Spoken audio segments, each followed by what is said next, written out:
Olá, irmãos e irmãs em Cristo. Venho aqui hoje gravar para vocês mais um vídeo do meu canal revelando as profecias da Bíblia. E no vídeo de hoje é a série O Grande Conflito, capítulo 20, um grande despertamento religioso.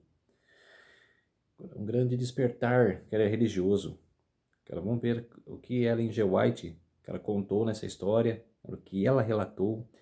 E o que serve para nós nos dias de hoje, esse grande despertar, na religião, na Bíblia Sagrada, tá bom?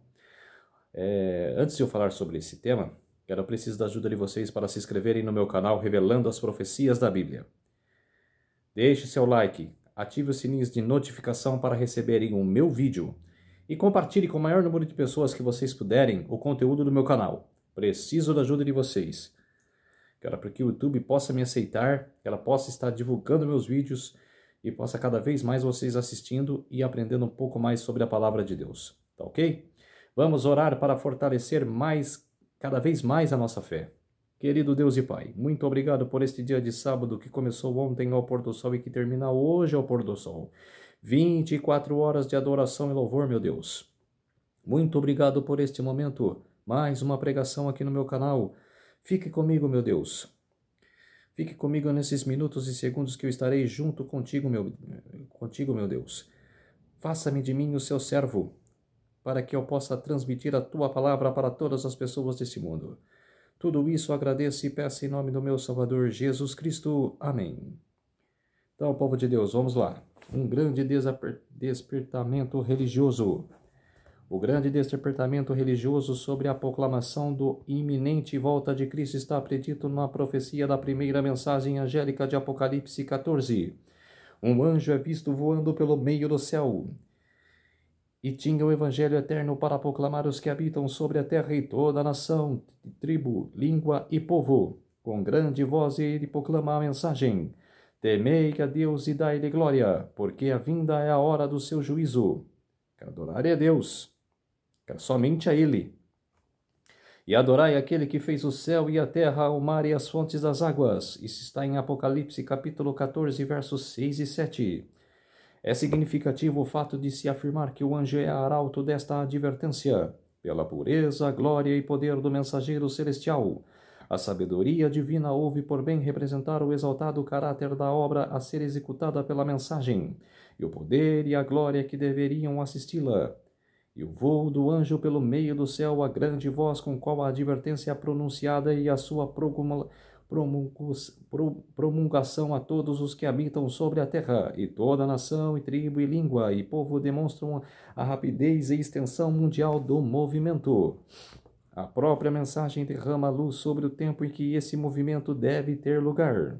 É declarado que ser ele uma parte do Evangelho eterno e anuncia a abertura do juízo. A mensagem de salvação tem sido pregada em todos os séculos, mas esta mensagem é uma parte do Evangelho que poderia ser proclamada tão somente nos últimos dias, pois apenas então seria a verdade do que a hora do juízo havia chegado. As profecias apresentam uma sucessão de eventos conducentes à abertura do juízo. Isso é especialmente verdade no livro de Daniel. No entanto, nesta parte de sua profecia referente aos últimos dias, Daniel recebeu ordem de fechar e selar o livro até o tempo do fim. A mensagem concernente ao julgamento não poderia ser proclamada até que chegasse o tempo do juízo, com base no cumprimento dessas profecias. Todavia, no tempo do fim, diz o profeta, muitos correrão de uma parte para outra, e a ciência se multiplicará. Daniel capítulo 12, verso 4. O apóstolo Paulo advertiu a igreja a não esperar a vinda de Cristo em seus dias, porque não será assim, disse ele, sem que antes venha a apostasia e se manifeste o homem do pecado. 2 Tessalonicenses capítulo 2, verso 3. Não poderemos aguardar o advento de nosso Senhor senão após a grande apostasia e o longo período do reinado do homem do pecado. O homem do pecado que também é chamado de ministério da iniquidade, filho da perdição, e o iníquo representa o papado que, conforme predito pelos profetas, deveriam manter sua supremacia por 1260 anos. Este período terminou em 1798. A vinda de Cristo não poderia ocorrer antes desse tempo. Paulo cobre com sua advertência toda a dispensação cristã até o ano de 1798. É nesse tempo que a mensagem da segunda vinda de Cristo deve ser proclamada. Nenhuma mensagem assim foi proclamada nos séculos passados. Paulo, como vimos, não a pregou. Indicou a seus irmãos que a vinda do Senhor dar-se-á num futuro muito distante. Os reformadores não a pregaram. Martim Lutero achava que o juízo ocorreria cerca de uns 300 anos no futuro, a partir de seus dias, mas desde 1798 o livro de Daniel foi descerrado e o conhecimento das profecias cresceu. Muitos têm proclamado a solene mensagem do iminente juízo. Com a grande reforma do século XIX, o movimento do adventismo surgiu concomitantemente em diferentes países da cristandade. Tanto na Europa como na América, homens de fé e oração foram levados a estudar as profecias. Perscrutando o relatório inspirado, constataram haver provas convincentes de que o fim de todas as coisas estava às portas. Em diferentes países houve grupos isolados de cristãos que, unicamente pelo estudo das Escrituras, descobriram que o advento do Salvador estava próximo. Em 1821, 3 anos depois de Miller chegar à sua interpretação das profecias que apontavam para o tempo do juízo, o Dr. Joseph Wolff, o missionário para o mundo, começou a proclamar breve vinda do Senhor. Wolff nasceu na Alemanha de descendência judaica. Tendo por pai um rabino judeu, quando ele era ainda muito jovem, convenceu-se da verdade da religião cristã. Possuidor de mente inquiridora e ativa, havia sido um incansável ouvinte das conversas que tinham lugar na casa de seu pai, ao se congregarem diariamente judeus piedosos para recontarem as esperanças e expectativas de seu povo, a glória do Messias vindouro e a restauração de Israel. Ouvindo certo dia falar de Jesus de Nazaré, o menino perguntou quem era ele. Um judeu de incomparável talento, foi a resposta. Mas por pretender ser o Messias, o tribunal judaico o sentenciou à morte. Por que então, replicou quem fizera a pergunta, Jerusalém permanece destruída e nós estamos em cativeiro? Ai de nós, respondeu seu pai, porque os judeus assassinaram os profetas. E imediatamente um pensamento passou pela mente do menino. Talvez Jesus de Nazaré fosse um profeta e os judeus o mataram embora inocente. Tão forte foi esse sentimento que, embora não lhe fosse permitido entrar numa igreja cristã, demorava-se frequentemente do lado de fora para ouvir a pregação. Com apenas 7 anos de idade, Wolff estava se gabando diante de um idoso vizinho cristão acerca do futuro triunfo de Israel no advento do Messias. Quando o ancião disse bondosamente, meu caro menino, direi a você quem foi o legítimo Messias. Foi Jesus de Nazaré, a quem seus antepassados crucificaram como fizera com os amigos contra os antigos profetas. Vá para casa e leia o capítulo 53 de Isaías e você ficará convencido de que Jesus é o Filho de Deus. Viagens e aventuras do reverendo José Wolff. De imediato, uma forte convicção tomou conta do pequeno Wolff. Foi para casa, leu o texto e admirou-se de que como aquilo se havia cumprido perfeitamente em Jesus de Nazaré. Será que o velho cristão estava dizendo a verdade? O rapazinho pediu ao pai uma explicação da profecia, mas deparou um silêncio tão austero que nunca mais ousou voltar ao assunto. Isso, contudo, apenas aumentou seu desejo de conhecer mais a respeito da religião cristã. O conhecimento que buscava foi estudiosamente mantido longe do alcance em seu lar judaico. Mas quando tinha apenas 11 anos de idade, Wolff deixou a casa dos pais e saiu ao mundo a fim de conseguir educar-se por si mesmo e escolher sua religião e profissão. Ele encontrou um lar provisório entre os parentes, mas não demorou muito. E ele foi banido de lá como apóstata e sozinho e sem um centavo teve de traçar seus próprios rumos entre estranhos. ia de lugar em lugar, estudando diligentemente e conseguindo sua manutenção mediante o ensino do hebraico. Através da influência de um professor católico, foi ele levado a aceitar a fé romana. Fez então o propósito de ser missionário junto ao seu próprio povo. Com esse objetivo em mente, alguns anos mais tarde, prosseguiu seus estudos no Colégio da Propaganda, em Roma. Ali, seu hábito de pensamento independente e a fraqueza no falar foram-lhe imputados como heresia. Wolff atacava abertamente os abusos da Igreja e insistia na necessidade de reforma. Embora fosse a princípio tratado com favor especial pelos dignitários papais, depois de algum tempo mandaram-no embora de Roma. Sob a vigilância da Igreja, foi de lugar em lugar até que se tornou evidente que ele jamais poderia submeter-se à escravidão romana. Foi declarado rebelde e deixado em liberdade para que fosse para onde achasse melhor. Rumou então para a Inglaterra e, confessando a fé protestante, uniu-se à Igreja Anglicana. Depois de 2 anos de estudo, começou sua missão em 1821. Quando Wolff aceitou a grande verdade do primeiro advento de Cristo como um homem de dores e experimentando nos trabalhos, também viu que as profecias apresentavam com igual clareza seu segundo advento com poder e glória. Enquanto buscava levar ao seu povo a Jesus de Nazaré como o prometido e apontar-lhe sua primeira vinda em humilhação como sacrifício pelos pecados dos homens, ensinava-lhes também sua segunda vinda como rei e libertador. Jesus de Nazaré é o verdadeiro Messias, disse ele, cujas mãos e pés foram traspassados, que foi levado como um cordeiro para o matadouro, que foi o homem de dores e experimentado em trabalhos, que após o cetro ter sido retirado de Judá, e o poder legislador dentre seus pés, veio pela primeira vez, virá pela segunda vez nas nuvens do céu, e com a trombeta do arcanjo estará em pé sobre o Monte das Oliveiras. Pesquisas e trabalhos missionários de Wolff. E o domínio sobre a criação, uma vez entregue a Adão e perdido por ele. Isso em Gênesis capítulo 1, verso 26 e capítulo 3, verso 17. Será dado a Jesus, e ele será rei sobre toda a terra. Cessarão os gemidos e lamentações da criação, e cânticos de louvor e ações de graça serão ouvidos.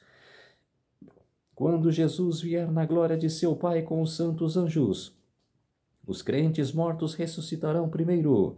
1 Tessalonicenses capítulo 4, verso 16 e 1 Coríntios capítulo 15, verso 23. Essa é o que nós cristãos chamamos de primeira ressurreição.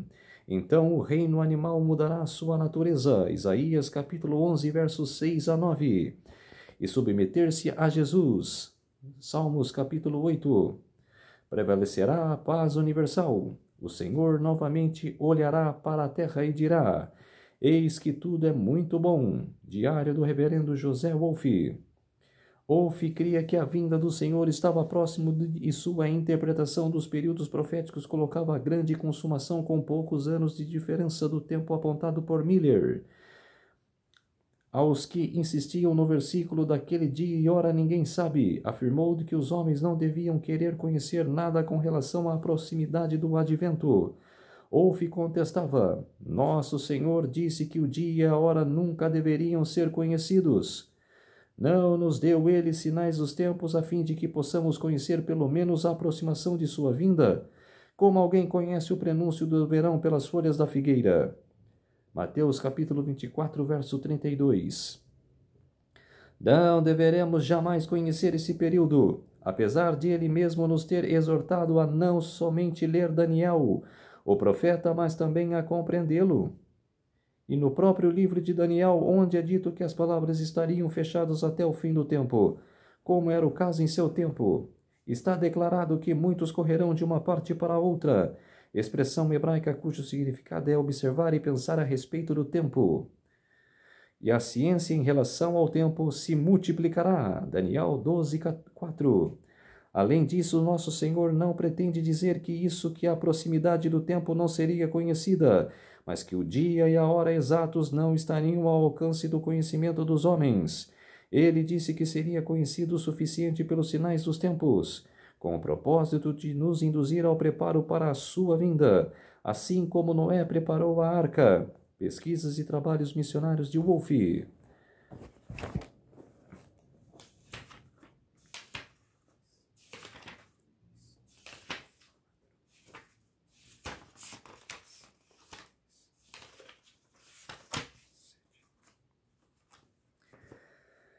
Concertemente ao sistema popular de interpretação ou má interpretação das Escrituras, escreveu Wolfe, a maior parte da igreja cristã se desviou do claro sentido das Escrituras e volveu-se para o fantasioso sistema dos budistas. Esses creem que a futura felicidade da humanidade consistirá em voar e supõem que quando leem compreender que leem judeus devem entender gentios, e quando leem Jerusalém devem compreender a igreja. Quando é dito terra significa céu, e pela vinda do Senhor devem entender o progresso das sociedades missionárias. E subir ao monte da casa do Senhor significa uma imensa reunião de metodistas. Diário do reverendo José Wolfe. Durante 24 anos, de 1821 a 1845, Wolfe viajou intensamente pela África, visitando o Egito e a Etiópia. Pela Ásia, atravessou a Palestina, Síria, Pérsia, Uzbequistão e a Índia. Visitou também os Estados Unidos e, no curso de sua viagem, pregou na ilha de Santa Helena. Chegou a Nova York em agosto de 1837 e, depois de ter falado nessa cidade, pregou em Filadélfia e Baltimore e seguiu finalmente para Washington. Ali, disse ele, mediante proposta apresentada pelo ex-presidente John Quincy Adams, numa das casas do Congresso, essa casa legislativa franqueou-me o uso do salão do Congresso para uma palestra, a qual proferi num sábado com a presença de todos os membros do Congresso, do Bispo da Virgínia e do clero e cidadãos de Washington. A mesma honra foi-me concedida pelos membros do governo de Nova Jersey e Pensilvânia, em cuja presença falei sobre minhas pesquisas na Ásia e também sobre o reino pessoal de Jesus Cristo. Diário. O Dr. Wolfe viajou pelos países mais bárbaros sem a proteção de qualquer autoridade europeia, enfrentando muitas dificuldades e cercado de incontáveis perigos. Foi surrado e padeceu fome, vendido como escravo e 3 vezes condenado à morte. Foi vítima de assaltantes e algumas vezes quase morreu de sede. Certa ocasião foi ele assaltado e tiraram-lhe tudo o que possuía. Foi abandonado para viajar centenas de quilômetros a pé através das montanhas, com a neve caindo em seu rosto e os pés desnudos e congelados pelo contato com o gélido solo. Quando advertido a não ir sem armas para o meio de tribos selvagens e hostis, declarava que estar armado com oração, zelo por Cristo e confiança em sua ajuda, afirmou: também estou provido com o amor de Deus e do meu próximo no coração, e a Bíblia em minhas mãos. Levava consigo por onde quer que fosse, a Bíblia em hebraico e em inglês. De uma de suas últimas jornadas, disse ele, eu conservava a Bíblia aberta em minha mão. Sentia que o meu poder estava no livro em que a sua força sustentar-me-ia. Em perigos, muitas vezes. No livro Em Perigo, muitas vezes, do Dr. H.D. Adams. Assim perseverou em seus labores até que a mensagem do juízo foi levada a uma grande parte do globo inabitável, entre judeus, turcos, persas, hindus e muitas outras nacionalidades e raças. Ele distribuiu a palavra de Deus nessas várias línguas. Em todo lugar proclamou o iminente reino do Messias. Em suas viagens pelo Uzbequistão, encontrou a doutrina da breve volta do Senhor professada por um povo remoto e isolado. Dos árabes do Iêmen, disse, tem em seu poder um livro chamado Será, que contém informações sobre a segunda vinda de Cristo e seu reino em glória, e esperam que grandes eventos ocorram no ano de 1840. Diário. No Iêmen passei 6 dias com os recabitas, Não bebem vinho, não plantam vinhedos, não semeiam e vivem em tendas.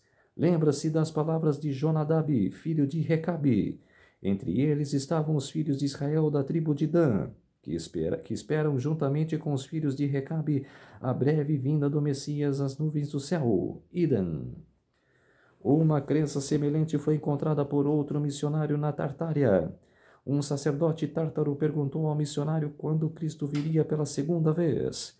Quando o missionário respondeu que não sabia a respeito, o sacerdote pareceu grandemente surpreso com tal ignorância em que professava ser um professor de Bíblia, e declarou que sua própria crença, baseada na profecia de que Cristo viria cerca do ano de 1844, já em 1826, a mensagem do advento começou a ser pregada na Inglaterra.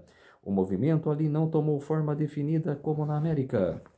O exato tempo do advento não era geralmente tão ensinado, mas a grande verdade da iminente vinda de Cristo em poder e glória era intensamente proclamada. E isso não apenas entre os dissidentes e inconformistas. Morant Brock, um escritor inglês, declara que cerca de 700 pastores da igreja anglicana estavam envolvidos na pregação desse evangelho do reino. A mensagem apontando para 1844 como um tempo da vinda do Senhor foi também dada na Grã-Bretanha. Publicações adventistas procedentes dos Estados Unidos eram amplamente dissemidas. Livros e revistas foram publicados na Inglaterra. Em 1842, Robert Winter, inglês de nascimento que recebera a fé adventista na América, voltou ao seu país de origem para anunciar a vinda do Senhor. Muitos se uniram a ele na obra, e a mensagem do juízo foi proclamada em várias partes da Inglaterra. Na América do Sul, em meio aos barbarismos e à malícia dos padres, Lacunza, um jesuíta espanhol, conheceu as Escrituras e recebeu assim a verdade da proximidade da volta de Cristo. Impelido a dar advertência e desejando, contudo, escapar das censuras de Roma, publicou seus pontos de vista sobre o pseudônimo de Rabis ben Israel, representando a si mesmo como judeu converso. Lacunza viveu no século XIX, mas foi por volta de 1825 que seu livro, tendo penetrado na cidade de Londres, foi traduzido para a língua inglesa. Sua publicação serviu para aprofundar o interesse que já despertava a Inglaterra para o seu tema do segundo advento.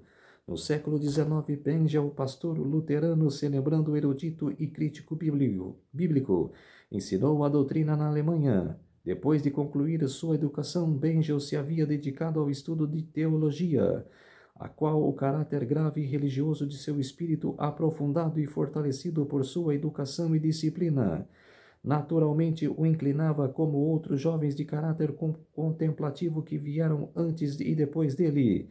Teve de enfrentar dúvidas e dificuldades de natureza religiosa.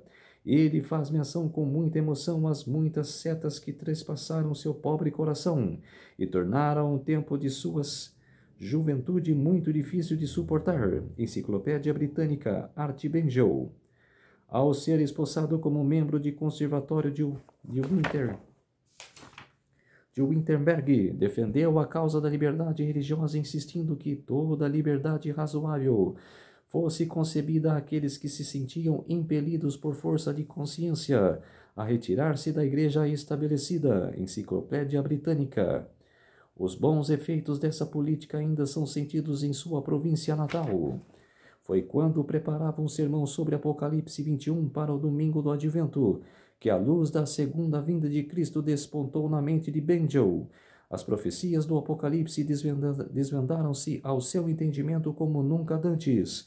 Premido pelo senso de estupenda importância e sobreexcelente glória das cenas apresentadas pelo profeta, foi forçado a se desviar por um tempo da contemplação do tema.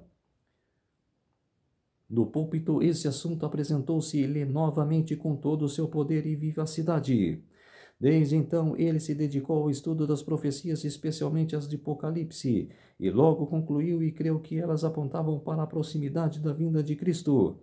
A data que determinou como o tempo do segundo advento tinha poucos anos de diferença em relação àquela que mais tarde seria mantida por Miller. Os escritos de Benjamin foram propagados por toda a cristandade.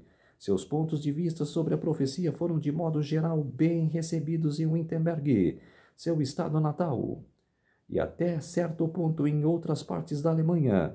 O movimento continuou após a sua morte, e a mensagem do advento foi ouvida na Alemanha, ao mesmo tempo em que atraía a atenção das pessoas em outras terras. No princípio, alguns crentes foram à Rússia e ali formaram colônias. Assim, a crença na vinda próxima de Cristo é ainda mantida pelas igrejas alemãs daquele país. A luz brilhou também na França e na Suíça, em Genebra, onde Farel e Calvino haviam dissemido as verdades da Reforma. Gaussen pregou a mensagem do segundo advento. Enquanto estudante, Gaussen deparou o espírito racionalista que invadiu toda a Europa durante a última parte do século XVIII e parte do século XIX e início no século XX. Ao entrar para o ministério, não apenas era ignorante quanto à verdadeira fé, como também se inclinava ao ceticismo. Em sua juventude, se interessava no estudo das profecias. Depois de ter a história antiga de Rolim, sua atenção foi chamada para o segundo capítulo de Daniel, e Gaussen ficou surpreso com a maravilhosa exatidão com que a profecia se cumpriria, conforme ele mesmo constatara no relato do historiador. Ali estava um testemunho da inspiração das Escrituras, que lhe serviu como a âncora em meio aos perigos dos últimos anos. Não podia dar-se por satisfeito com os ensinos do racionalismo, estudando a Bíblia e buscando uma luz mais clara. Foi ele, depois de um certo tempo, conduzindo a fé positiva. Enquanto prosseguia sua investigação das profecias, chegou à compreensão de que a vinda do Senhor estava às portas, impressionando com a solenidade e a importância dessa grande verdade. Desejou-se levá-la ao povo, mas a crença popular de que as profecias de Daniel eram mistérios e não podiam ser compreendidas foi-lhe sério obstáculo do caminho. Ele finalmente se determinou, como Farel havia feito no passado na evangelização de Genebra, a começar com as crianças por meio das quais esperava interessar o país. Disse ele, falando de seus objetivos nessa tarefa: Desejo que seja entendido que não é por tê-la como de diminuta importância, mas pelo contrário, por causa do seu grande valor, que desejei apresentá-la de forma familiar e que me dirigi às crianças. Desejei ser ouvido e temi que não o seria se me dirigisse primeiramente às pessoas adultas. Decidi-me, portanto, a ir com os mais jovens. Reúno uma audiência de crianças. Se o grupo cresce, se vê que ouvem com interesse e agradam-se, se compreendem e explicam o assunto, certifico-me de que logo posso empreender uma segunda sessão, e os adultos, por sua vez, verão que vale a pena assentar-se e estudar. Quando isso é feito, a causa está ganha. Daniel, o profeta, de Ellen Gaussen, prefácio. O esforço obteve sucesso. Ao falar às crianças, as pessoas mais velhas vinham para ouvir. As galerias de sua igreja ficavam repletas de ouvintes atentos.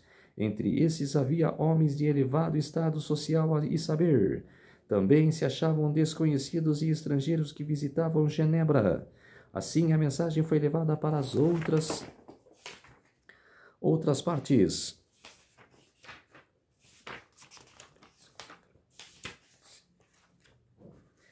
Estimulado pelo êxito obtido, Gaussen publicou suas lições na esperança de promover o estudo dos livros proféticos nas igrejas de língua francesa. Publicar a instrução dada às crianças, disse Gaussen, é dizer aos adultos que muitas vezes negligenciam tais livros sob o falso pretexto de que são incompreensíveis. Como podem ser eles difíceis de entender de nossos filhos e os compreenderem? E acrescenta: eu tinha o grande desejo de tornar popular, se possível, o conhecimento das profecias em nossos rebanhos.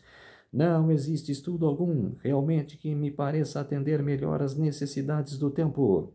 É por seu intermédio que devemos preparar-nos para a tribulação iminente e vigiar e esperar por Jesus Cristo. A despeito de ser um dos mais distintos e amados pregadores da língua francesa, Galsen, depois de algum tempo, foi suspenso do ministério pelo delito principal de usar a Bíblia no ensino da juventude, em vez do catecismo da igreja, manual enfadonho e racionalista, quase destituído da fé positiva. Posteriormente se tornou professor numa escola teológica e aos domingos continuava seu trabalho como catequista, dirigindo-se às crianças e instruindo nas escrituras. Suas obras sobre as profecias também despertaram intenso interesse da cátedra de professor por intermédio da imprensa e pela sua ocupação favorita como mestre de crianças. Galsen continuou por muitos anos a exercer vasta influência a servir de instrumento, a fim de chamar a atenção de muitos para o estudo das profecias que falavam da próxima vinda do Senhor. Na Escandinávia, a mensagem do advento também foi pregada e suscitou grande interesse. Muitos despertaram de sua descuidada segurança para confessar e abandonar seus pecados, buscando perdão em nome de Cristo. Mas o clero da igreja estatal opôs-se ao movimento e, mediante sua influência, alguns que pregavam a mensagem foram lançados na prisão. Em muitos lugares onde os pregadores da iminente vinda do Senhor foram assim silenciados, ou Deus houve por bem enviar a mensagem de um modo miraculoso através das criancinhas. Como fossem menores de idade, a lei e o Estado não poderiam impor-lhes qualquer proibição, sendo-lhes assim permitido falar sem serem molestadas. O movimento teve lugar principalmente entre as classes mais humildes e o povo reunia-se das mais singelas habitações dos trabalhadores para ouvir a advertência. Os próprios pregadores mirins eram em sua maioria pobres habitantes de cabanas. Alguns deles não tinham mais de 6 ou 8 anos de idade, e conquanto suas vidas testificassem que amavam o Salvador e procuravam viver em obediência aos santos mandamentos de Deus, elas, de uma forma geral, mostravam apenas a capacidade e a inteligência usualmente vistas em crianças dessa idade. Quando diante do povo, todavia, ficava evidente que eram movidas por uma influência que estava além de seus dons materiais, seu tom da voz e modos eram transformados e com solene poder davam a advertência do juízo, empregando as próprias palavras das Escrituras: temei a Deus e dai-lhe glória, porque vinda é a hora de seu juízo. Reprovaram os pecados do povo, não apenas condenando a imoralidade e o vício, mas sendo o povo não apenas condenado à imoralidade e o vício, mas censurando o mundaísmo e a apostasia e aconselhando seus ouvintes a fugirem apressadamente da ira futura. O povo ouvia com temor o convincente Espírito de Deus, falava-lhes o coração. Muitos eram levados a pesquisar as Escrituras com um novo e mais profundo interesse. Os intemperantes e imorais endireitavam sua vida, outros abandonavam suas práticas desonestas. Tal obra foi feita que mesmo pastores da Igreja do Estado viam-se forçados a reconhecer que a mão de Deus estava no movimento. Foi da vontade divina que as novas da vinda do Salvador fossem dadas nos países escandinavos. E quando a voz de seus servos foi silenciada, ele colocou seu espírito sobre as crianças para que a obra pudesse ser realizada. Quando Jesus se aproximava de Jerusalém, acompanhado pela jubilosa multidão, que com vozes de triunfo e agitação de ramos de palmeiras aclamando-o como filho de Davi, os ciumentos fariseus pediram-lhe que a silenciasse, mas Jesus respondeu-lhes que tudo aquilo que era o cumprimento da profecia, e que se aquela voz se calassem, as próprias pedras clamariam.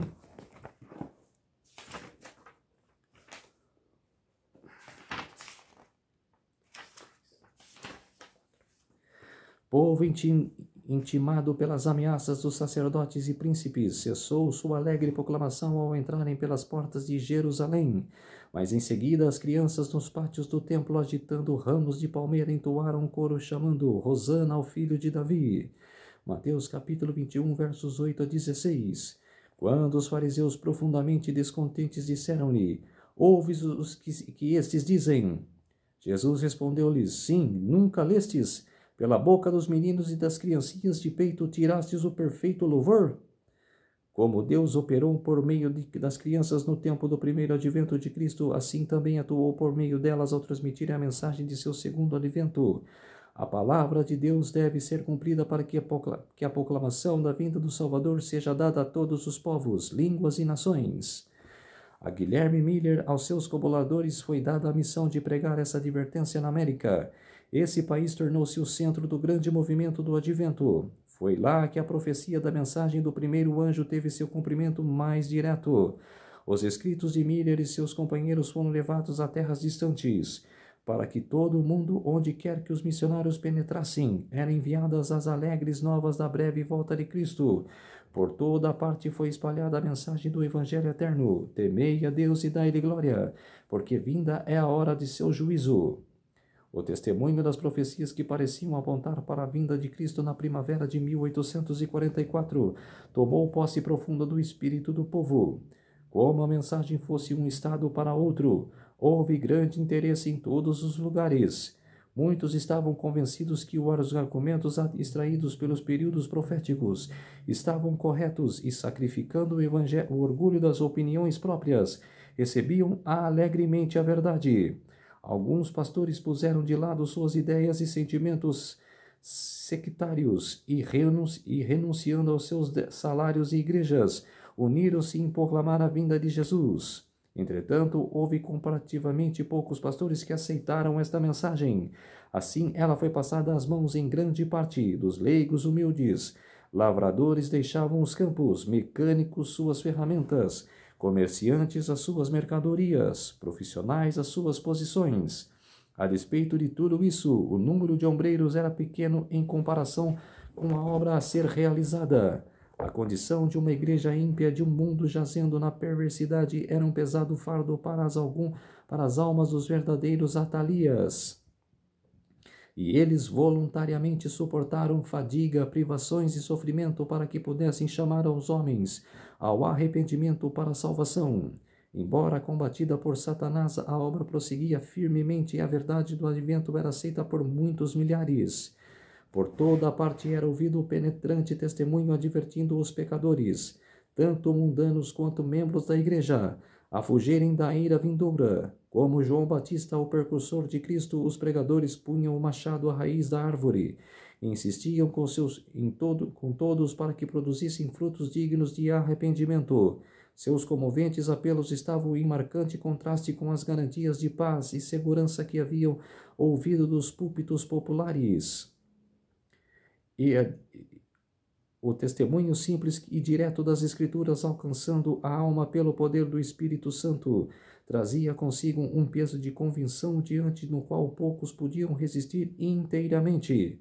Os professos religiosos eram sacudidos de uma falsa segurança, viam sua apostasia, mundanismo e incredulidade, seu orgulho e egoísmo. Muitos buscavam o Senhor com arrependimento e humilhação. As afeições que haviam há muito se apegado às coisas terrenas durante tanto tempo, agora eram fixadas no céu. O Espírito de Deus repousava sobre eles e o coração abrandado e subjugado. Uniam-se para fazer soar um clamor: temei a Deus e dai-lhe glória, porque a vinda é a hora do seu juízo. Eram prantos, os pecadores perguntavam: que devo fazer para me salvar?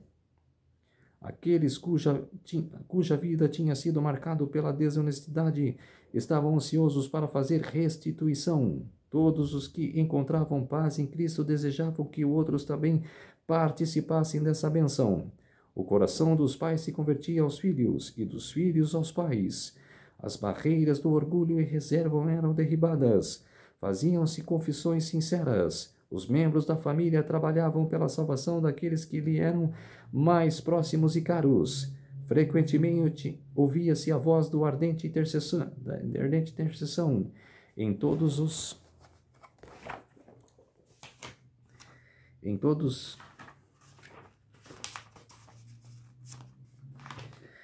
os lugares haviam almas em profunda angústia, pleitando com Deus. Muitos lutaram a noite inteira em oração pela certeza do perdão de seus pecados, ou pela conversão dos parentes ou vizinhos.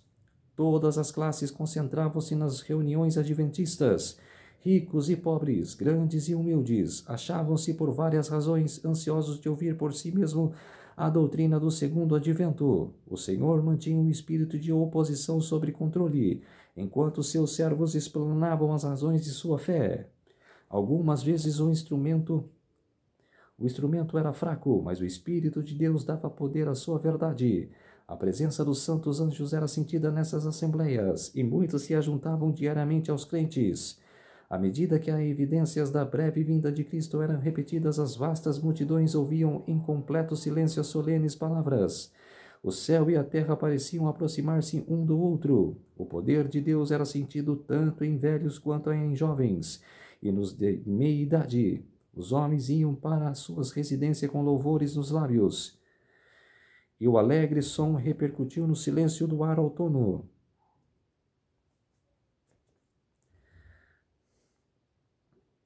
O silêncio ao ar noturno. Ninguém se tem assistido àqueles encontros poderá jamais esquecer-se das cenas do profundíssimo interesse.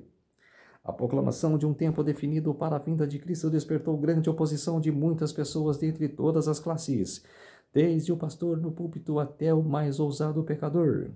Foram cumpridas as palavras da profecia. Nos últimos dias virão escarnecedores, andando segundo suas próprias concupiscências, e dizendo: onde está a promessa de sua vinda? Porque desde que os pais dormiram, todas as coisas permanecem como desde o princípio da criação. 2 Pedro capítulo 3, versos 3 e 4. Muitos que professavam amar o Salvador declararam que não se opunham à doutrina do segundo advento, somente eram contrários à fixação de um tempo definido. Mas os olhos percustradores de Deus liam-lhes o coração. Não desejavam ouvir acerca da vinda de Cristo para julgar o mundo com justiça. Haviam sido servos infiéis. Suas obras não o suportariam do exame de Deus que sonda os corações, e temiam encontrar-se com o Senhor como os judeus nos dias do primeiro advento de Cristo. Não estavam preparados para saudá-lo. Não apenas se recusavam a ouvir os claros argumentos da Bíblia, mas também ridicularizavam aqueles que estavam esperando pelo Senhor. Satanás e seus anjos exultavam e lançavam insultos na face de Cristo e dos santos anjos, porque seu povo professo tinha tão pouco amor por ele que não desejavam seu aparecimento. Daquele dia e hora ninguém sabe, era o argumento mais frequentemente apresentado pelos rejeitadores da fé do advento. O texto sagrado diz: naquele dia e hora ninguém sabe, nem os anjos do céu, nem o Filho, mas unicamente meu Pai. Mateus capítulo 24, verso 36. Uma explicação clara e harmoniosa desta passagem era dada por aqueles que aguardavam o Senhor, e o seu uso equivocado pelos oponentes era tornado claro. Essas palavras foram ditas por Cristo na memorável conversão com os discípulos no Monte das Oliveiras, após ter ele deixado o templo pela última vez. Os discípulos haviam feito a pergunta: que sinal haverá da tua vinda e do fim do mundo? Jesus lhe deu sinais e disse: quando virdes todas estas coisas, sabei que ele está próximo às portas. Mateus 24, versos 3 e 33. Uma afirmação do Senhor não é proferida para destruir a outra. Embora a afirmação do Senhor não é proferida, embora ninguém conheça o dia e nem a hora de sua vinda, somos instruídos a seu respeito e nos é requerido que saibamos quando estiver próximo. Além disso, somos ensinados que ser indiferente à advertência, recusar saber a respeito ou negligenciar conhecer quando seu advento estiver às portas, ser-nos-á tão fatal como foi para aqueles que viveram nos dias de Noé, desconhecer quando viria o dilúvio. E a parábola registrada no mesmo capítulo contrasta o servo fiel com o infiel e profere uma maldição sobre aquele que me disse em seu coração: o meu Senhor tarde virá. Ela revela sobre o qual que a luz de Cristo observará e recomeçará os que encontrar vigiando e pregando sua vinda, bem como os que negam. Vigiai, pois, diz ele, bem-aventurado aquele servo que o Senhor, quando vier, achar servindo assim. Se não vigiares, virei sobre ti como ladrão, e não saberás que a hora sobre ti virei. Paulo fala a respeito de uma classe para a qual o aparecimento do Senhor será improviso. O dia do Senhor virá como um ladrão. De noite, pois que quando disserem, há paz e segurança, então lhes sobrevirá repentina destruição, e de modo nenhum escaparão. E acrescenta para aqueles que derem ouvidos à advertência do Salvador, vós, irmãos, já não estáis em trevas, para que aquele dia vos surpreenda como um ladrão, porque todos vós sois filhos da luz e filhos do dia. Nós não somos da noite, nem das trevas. 1 Tessalonicenses capítulo 5, versos 2 a 5.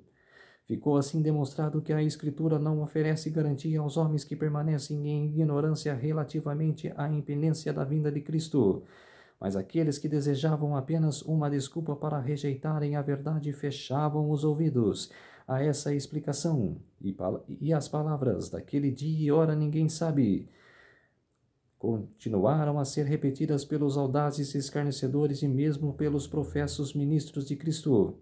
Quando o povo foi despertado e começou a perguntar sobre o caminho da salvação, os mestres religiosos metiam-se entre aqueles e a verdade, buscando acalmar-lhes os temores através das interpretações falseadas da palavra de Deus.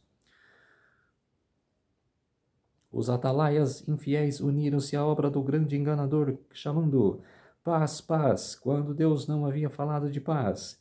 Como os fariseus nos dias de Cristo, muitos se recusaram a entrar no reino do céu e impediram os que estavam entrando. O sangue dessas almas será requerido em sua mão. Os mais humildes e consagrados nas igrejas eram geralmente os primeiros a receberem a mensagem. Os que estudavam a Bíblia por si mesmos não poderiam deixar de ver o caráter não escriturístico das opiniões populares sobre profecia, e onde quer que o povo não fosse controlado pela influência do clero, onde quer que pesquisassem a palavra de Deus por si mesmos, a doutrina do advento necessitava apenas de ser comparada com as Escrituras para estabelecer sua autoridade divina. Muitos eram perseguidos por seus irmãos descrentes, visando a conservar sua posição na igreja. Alguns concordaram em nada dizer acerca de sua esperança. Outros, contudo, sentiam que a lealdade para com Deus proibia-lhes ocultar as verdades que ele lhes havia confiado. Não poucos foram separados da comunhão da igreja pelo único motivo de expressarem sua crença na vinda de Cristo. Muito preciosas para aqueles que suportavam a prova de sua fé foram as palavras do profeta: vossos irmãos que vos aborrecem e longe de si mesmos separam por amor do meu nome, dizem, glorifica-se o Senhor, porém aparecerá para a vossa alegria e eles serão confundidos. Isaías capítulo 66, verso 5. Os anjos de Deus observaram com mais profundo interesse o resultado da advertência. Quando houve uma rejeição geral da mensagem por parte das igrejas, os anjos se afastaram com grande pesar. Contudo, havia muitos que ainda não haviam sido provados com relação à verdade do advento. Muita gente foi enganada por maridos, esposas, pais ou filhos, e fazia com que se crescessem que era um pecado até mesmo escutar as heresias pregadas pelos adventistas. Os anjos receberam ordem de vigiar fielmente aquelas almas, pois a outra luz oriunda do trono de Deus deveria ainda brilhar sobre elas. Como indica o desejo, aqueles que haviam recebido a mensagem aguardavam a vinda de seu Salvador. O tempo em que esperavam encontrar-se com ele estavam às portas. Aguardavam esta hora em calma solenidade. Descansavam na doce comunhão com Deus. Uma garantia de paz que deveria ser no brilhante porvir.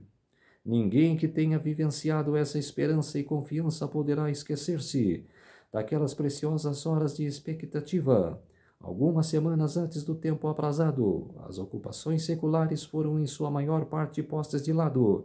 Os crentes sinceros examinavam cuidadosamente cada pensamento e emoção de seus corações como se estivessem em seu leito de morte, e a poucos momentos de cerrar seus olhos para as cenas terrestres. Não houve confecção de vestes para a ascensão, mas todos sentiriam a necessidade da evidência inferior de que estavam preparados para se encontrar com o Salvador.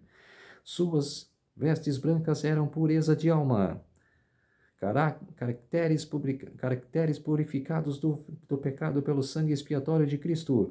Tomara ainda houvesse no professo povo de Deus o mesmo espírito de introspeção, a mesma fé determinada e ardente. Halsem, e eles continuando a humilhar-se perante o Senhor, enviar com insistência suas petições ao propiciatório, e tomariam posse de uma expectativa muito mais rica naquele que ora possuem. Há muito pouca oração, muito pouca convicção real de pecado, e a falta de uma fé viva deixa muitos destruídos da graça tão ricamente provida por nosso Redentor. Deus tenciona provar seu povo. Sua mão ocultou um erro ao compúcito dos períodos proféticos. Os adventistas não descobriram esse erro e tampouco foi ele apurado pelos mais eruditos de seus oponentes. Esses diziam: a contagem que vocês fazem dos períodos proféticos é correta.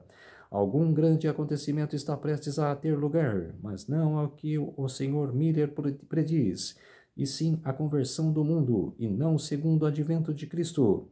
O tempo de expectativa passou, e Cristo não apareceu para a libertação de seu povo. Aqueles que com sincera fé e amor haviam esperado o Salvador experimentaram um amargo desapontamento. Entretanto, os propósitos de Deus foram cumpridos. Ele estava testemunhado o coração do que professavam esperar seu aparecimento. Havia muitos entre eles que não haviam sido movidos por motivo mais elevado do que o temor. Sua profissão de fé não lhe havia afetado o coração e nem a vida. Quando o esperado evento não aconteceu, esses declararam que não estavam desapontados. Nunca haviam crido que Cristo viria. Esses estavam entre os primeiros a ridicularizar a tristeza dos verdadeiros crentes. Mas Jesus e toda a hoste celestial olhavam com amor e simpatia para os provados e fiéis. A despeito de terem eles sido decepcionados, pudesse o véu que separa o visível do invisível ser afastado e teriam sido vistos anjos aproximando-nos daquelas almas leais e escudando-se das setas de Satanás. Então, povo de Deus, isso foi o capítulo 20, um grande despertamento religioso. Vamos orar para fortalecer cada vez mais a nossa fé? Querido Deus e Pai, muito obrigado por este dia do Senhor, o sábado do Senhor, que começou ontem ao pôr do sol e que termina hoje ao pôr do sol. 24 horas de adoração e louvor. Muito obrigado por esses minutos e segundos que o Senhor esteve comigo. Tudo isso agradeço e peço em nome do meu Salvador, Jesus Cristo. Amém. Então, povo de Deus, se inscrevam no meu canal Revelando as Profecias da Bíblia, deixe seu like, ative os sininhos de notificações para receberem o meu vídeo e compartilhe com o maior número de pessoas que vocês puderem o conteúdo do meu canal. Um feliz sábado a todos e até o próximo vídeo. Tchau!